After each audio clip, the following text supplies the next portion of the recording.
Yep, it's time to stand guard with many weapons at your lighthouse. And what I mean is your heart and your mind, and I break down why and perspective in today's show. Thanks for the inspiration, Carl. Love you. Let's get into the episode.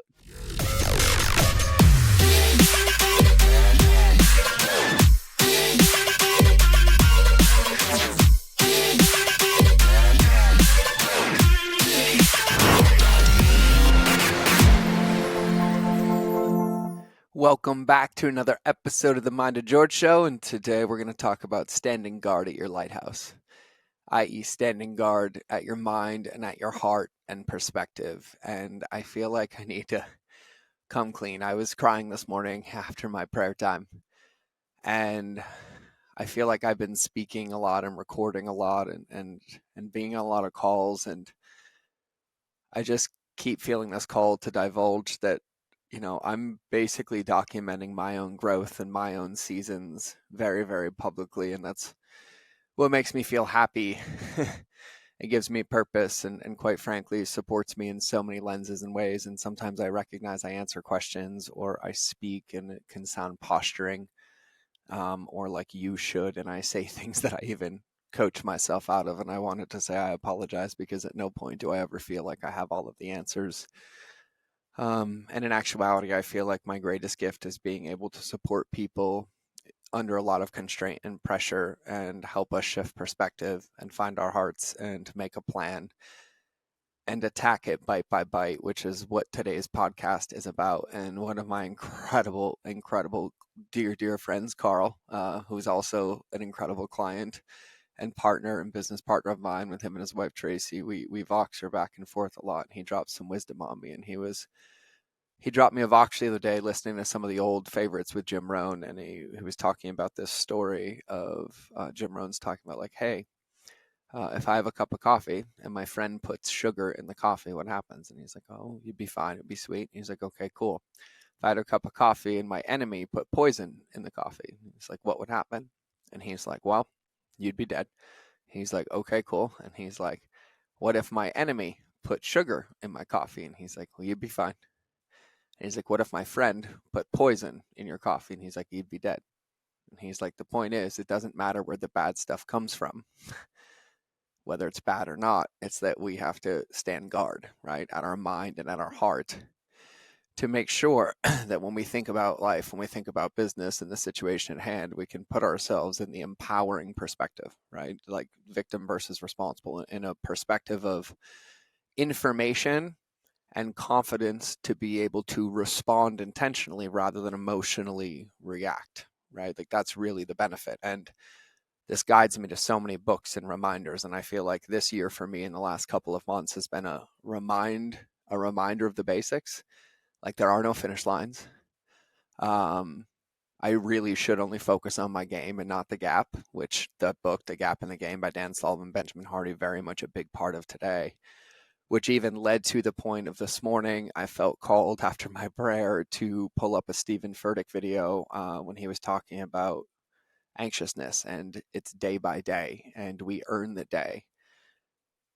But in this lens of 24, like it's the year of 24, but then like I'm going to do this in 24, I'm going to do this tomorrow, I'm going to do this in a week. And really, it's what we focus on today that makes the biggest difference. And I heard for years from my coaches and mentors, like new levels, new devils, right? Like all these different things. And I really never got it. It was one of those things where I was like, yeah, you're full of shit.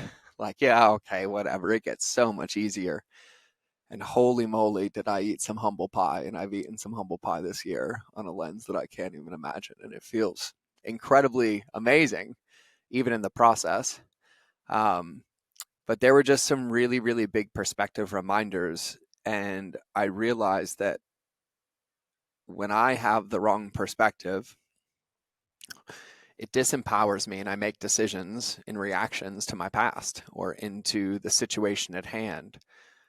And I have literally delved my life down to a series of like resources that I save in my medicine cabinet. And by the way, we renamed the parts of the model in the SOS model.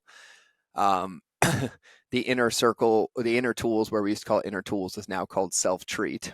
The inner circle, which I used to call the inner circle, is now called your triage team. and the outer resources is now called the medicine cabinet, right? But in my life, my medicine cabinet on my phone and in places are these little resources of reminders for me. And there's this video of Mike Tyson that I have saved. It's about a minute long, and somebody's talking about how somebody did them wrong, but they cut him out of their life. And Mike Tyson looks him dead in the eye and says, "But the devil won because he changed you." And it's landed for me at a level that I've never ever felt before. But I've also never ever really understood or believed the fact that even when I've been under the most constraint or what felt like the most pressure in like March of 2020 when we lost everything again, and gained so much in the process, is that the situation in front of me, none of the evidence ever changed. And no matter how many times I was upset, no matter how anxious I got or how much I kept myself awake and I just ruminated, like in none of those moments did I ever find clarity or did I find a empowering perspective. But when I was through all of those moments on the other side, there was some semblance of like calmness or perspective. And I still had to look at the situation and pick a piece and take action on that to change the situation or create a different outcome. And I feel like I lost so long in my life because I would get those pieces of evidence and they would emotionally spiral me out to avoidance, right? I would avoid things. I would avoid getting on my phone. I would avoid responding to things. I would even convince myself that there was nothing working for me, but yet I hadn't responded to the DMs or I was rescheduling calls where people were literally trying to hire me. And that, for lack of better terms, is where if you saw me post on Instagram a couple of days ago or weeks ago, I said, perspective, the difference between your power and your prison. And it really landed for me. And then I really started to see the pieces coming together. And I was like, wow, if I'm building this vision, and I keep saying all of these things, like, yeah, I don't know what it's going to look like, but the only time I lose is if I stop building it. And this year has been a series, even the last 6 months, of like constant reminders. For like, I was literally getting ready to start working part-time at a company, 2 weeks a month, and that was like the plan, and then that was gone. And then I was like, holy moly, my consulting model is so perfect, it's amazing. Like, I do these in person, I do them in my office, the customer journey cave is built. And then gave a keynote and everybody was in Australia, and I was like, holy moly, I have no idea how to run my business remotely. And this was like 7 months ago. I'm screwed. No, 6 months ago. And then I was like, holy moly. And Ashley and I rebuilt everything. And then it forced me to realize that I had gotten lazy. And yes, I can do my work in person and I love customer journey, but also I get to always keep working. I get to always keep progressing because a master says, thanks for the reminder. And a student says, I already know. And then I was like, holy moly. And then it made me fall in love with customer journey even more. And then like 8 new models were created and I can do it remotely. And then it opened up all these clients. And I was like, yeah, we're just going to do that. And then I was like, I don't want to do that anymore. Now I want to do this and do these remotely and work with some clients one-on-one and open the alliance. And then I was like, yeah, yeah, yeah. And then 2 weeks ago, we literally were finishing the office. Like I was hanging the last light. And my landlord and I agreed that I'd be here for like 20 years and everything's been great and amazing and everything's great. And I literally hung the light and he called me 2 days later and said, hey, we've had a family emergency. I've been dreading this call for months. I've been trying to figure out a solution, but we need your office. And I was like, holy moly. And then I was like, there's no finish lines. And it was just these constant moments of perspective. But then each one of these perspectives opens up opportunity, but only when I make the consistent deposits. And so that Stephen Furtick uh, video I watched this morning, the message from Carl, so timely, shared with me the gap in the gain that I re-listened to and reread the other day, the perspective happening in my life and opening up opportunity, but only when I'm willing to try something different or to dance with it or to play with it, just really reminded me so much of the power of us, but also being present and really being honest about what we feel and what we think and what's in alignment for us and what makes us feel empowered and what gives us the evidence or the reminders on those days that are guaranteed to feel down, that are going to be challenging. Like that was my morning this morning. I felt like I had to earn every inch this morning. Like I almost cried my way out of the gym. I was like, oh my God, I was thinking about the future, like years in the future, and like giving myself anxiety in the present. And then I was like, bite. And then at like some point in my workout, it shifted and I was like, I'm going to take over the world.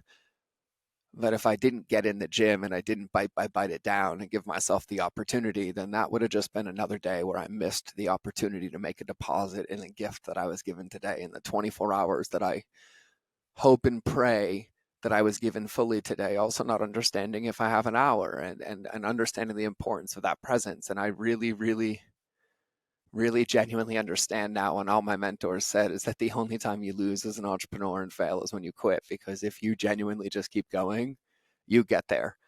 And I'm kind of the guy that forced himself to learn hard lessons, and I forced myself to have it all taken away because I didn't see it, because I was still like, oh my God, but how this time and how this time. And now there's just like this chuckle when I look in the mirror and I literally laugh at myself. And I think it's comical now with myself because I'm like, it's up to me. It's up to me.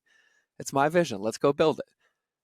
I only lose if I get romantic about what it looks like, but I got to stand guard at my heart and my brain. I got to make sure that I'm making decisions based on me, because if anything's out of alignment, it can't work. And so wherever it is that you get that evidence, whatever it is that you do, I've taught you on the podcast to use our Sacred Lightkeeper quadrants and the wedge and the SOS, which is what we help you do in the Alliance, and also get clarity on any of your goals or any of your vision and have that community to support you. But even if you don't come into the Alliance, where do you have it in your life? Where do you use it right now? Where are you setting yourself up to win and giving yourself a support staff and a team around you that can help you navigate this game and know that you're going to get tackled and sacked and maybe even get a broken ankle and have to get back on the field. But it's always better to have somebody there, a team of people in your corner, and understand that visions and movements are not built by themselves, and rising tides really rise all ships, and we can all support each other. We can all celebrate each other. We can all literally play the same game and even see the world differently and choose love and grace with each other and team, because any divisiveness anywhere, whether you're divided and you're out of alignment with how you're operating, or you're out of alignment with the people around you, or we're fighting and looking at things for the wrong perspective and the wrong reasons, all that stuff is just poison that gets in the way of us really focusing on building inputs and putting them into practice to create the impact that we're trying to do. And so let's keep playing. If I can support you in any way, shoot me a DM on Instagram. I love you. I'm going to go reflect. I feel like journaling for a minute and eating some breakfast after leg day today. And I told myself at leg day today that every single rep of my legs was me deepening my roots and strengthening my foundation to take me to the next level of life as a father, as a friend, as a business partner, as an entrepreneur, as somebody who genuinely cares, and still most days can't figure out what I do or why I do it, but I love it. And so I hope you have a beautiful day. Remember that relationships will always beat algorithms, especially the one with yourself. I will either see you in the next episode or you'll hear me in your earballs. I appreciate you. If you haven't subscribed, please make sure you're subscribed. And it would mean the world to me if you shared this show with your friends, with anybody. And if you haven't bought an event ticket, the next event is coming up, and I am excited because we're going customer journey and we changed the event structure, and it is going to be fun. 3 days for GA, general admission, 4 days for you VIP, and that fourth day is going to be magical. So go to mindofgeorge.com/events if you haven't gotten your tickets, and we'll be playing with mindset, customer journey, and massive amounts of community support so that we can all take over the world and make a big impact. Love you all. See you in the next episode. I'm out.